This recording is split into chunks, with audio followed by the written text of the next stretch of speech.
Universitas Indonesia menyerahkan Policy Brief atau ringkasan kebijakan untuk pembangunan Ibu Kota Negara Nusantara yang berfokuskan kepada 4 klaster, yakni yang pertama adalah energi, pangan, dan transportasi, yang kedua adalah sosial dan humaniora, yang ketiga adalah kesejahteraan dan konservasi lingkungan, dan yang keempat adalah teknologi dan informatika. Dengan adanya analisa akademisi ini, semoga saja pembangunan Ibu Kota Negara Nusantara tetap pada visi pembangunan dari Ibu Kota Negara Nusantara sebagai kota berkelanjutan untuk kemajuan bangsa dan negara Republik Indonesia. Policy Brief merupakan dokumen hasil analisis atau penelitian kebijakan yang berisi informasi esensial yang berfokus pada isu tertentu dan membutuhkan perhatian atau tengah menjadi perhatian pengambil kebijakan. Hasil analisis dapat berupa analisis stakeholders, analisis lingkungan strategis kebijakan, monitoring, evaluasi kebijakan, dan seterusnya. Di dalam Policy Brief, perlu dijelaskan urgensi dan bukti dari isu yang terkait.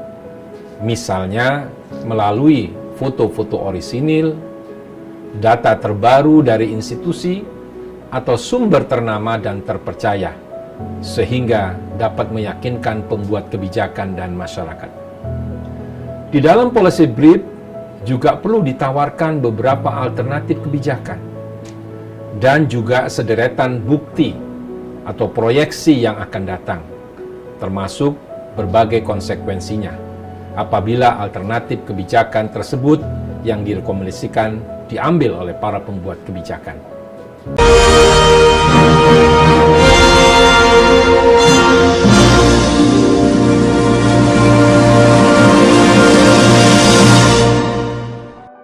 Otorita Ibu Kota Nusantara (IKN) melalui Kedeputian Bidang Transformasi Hijau dan Digital menerima Policy Brief rekomendasi kebijakan dari Universitas Indonesia pada Kamis tanggal 7 November tahun 2024 di Nusantara.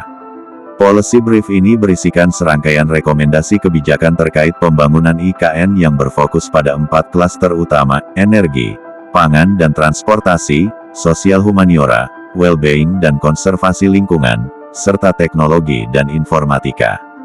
Dengan adanya kajian-kajian ilmiah ini, maka pengambilan keputusan yang dilakukan untuk membangun IKN lebih memiliki basis data, basis argumentasi, sehingga ke depan dapat melihat kontribusi yang dilakukan oleh para akademisi termasuk juga dari akademisi Universitas Indonesia yang akan memperkaya bagaimana merencanakan dan membangun Ibu Kota Negara Nusantara. Demikian ujar Deputi Bidang Transformasi Hijau dan Digital Otorita IKN, Profesor Mohamed Ali Brawi.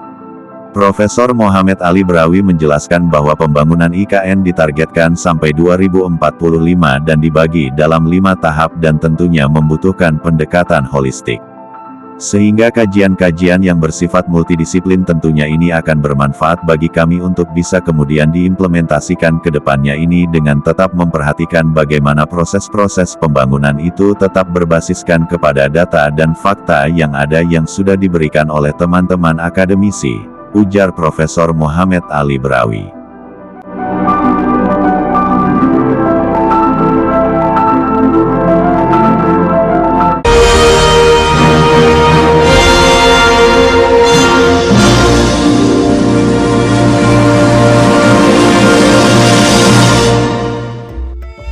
Sekretaris Universitas Indonesia, Agustin Kusumayati, mengungkapkan bahwa Policy Brief ini adalah partisipasi kontribusi Universitas Indonesia untuk memberikan pemikirannya dalam pengembangan IKN ke depan.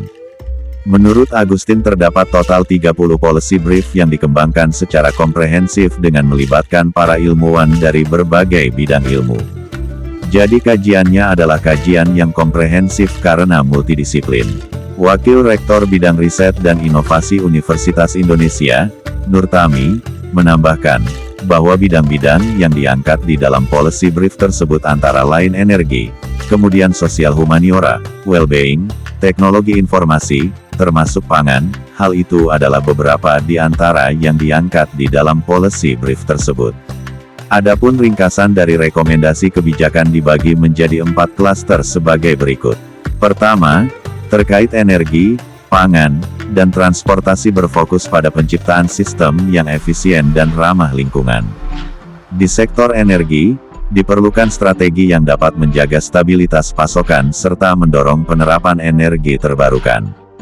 Di bidang pangan, pendekatan yang mendukung efisiensi produksi, kelestarian lingkungan, dan kesejahteraan ekonomi lokal sangat diperlukan, termasuk melalui praktik pertanian yang berkelanjutan dan teknologi inovatif. Pada sektor transportasi, penguatan aksesibilitas dan konektivitas melalui pemanfaatan teknologi terkini menjadi prioritas untuk memastikan kelancaran arus barang dan jasa serta mendukung mitigasi perubahan iklim.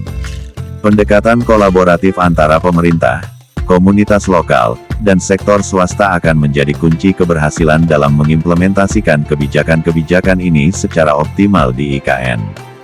Kedua, untuk mendukung pembangunan berkelanjutan dan inklusi sosial di IKN, kebijakan di klaster sosial humaniora berfokus pada penguatan kohesi sosial, peningkatan kapasitas masyarakat, dan pelestarian budaya lokal.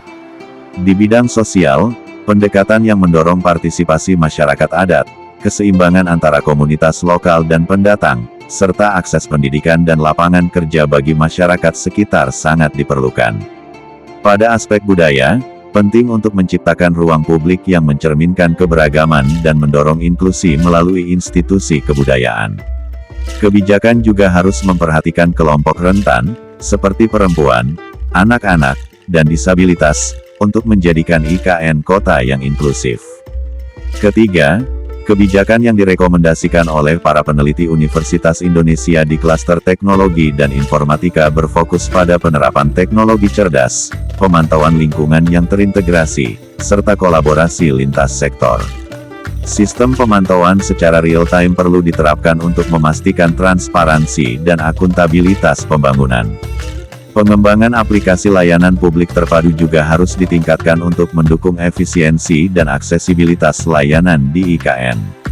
Selain itu, strategi diplomasi publik perlu diperkuat untuk membangun citra positif IKN di kancah internasional. Terakhir, untuk mendukung kesejahteraan masyarakat dan pelestarian lingkungan di IKN, kebijakan yang diusulkan oleh para peneliti untuk klaster well-being dan konservasi lingkungan berfokus pada tata kelola sumber daya yang berkelanjutan, pengembangan infrastruktur hijau, dan peningkatan kualitas hidup. Di aspek well-being, kebijakan mencakup dukungan sosial bagi masyarakat lokal dan ASN yang akan tinggal di IKN. Sementara di bidang lingkungan, diperlukan langkah-langkah untuk memastikan pengelolaan limbah, air bersih, dan udara yang efisien serta berkelanjutan.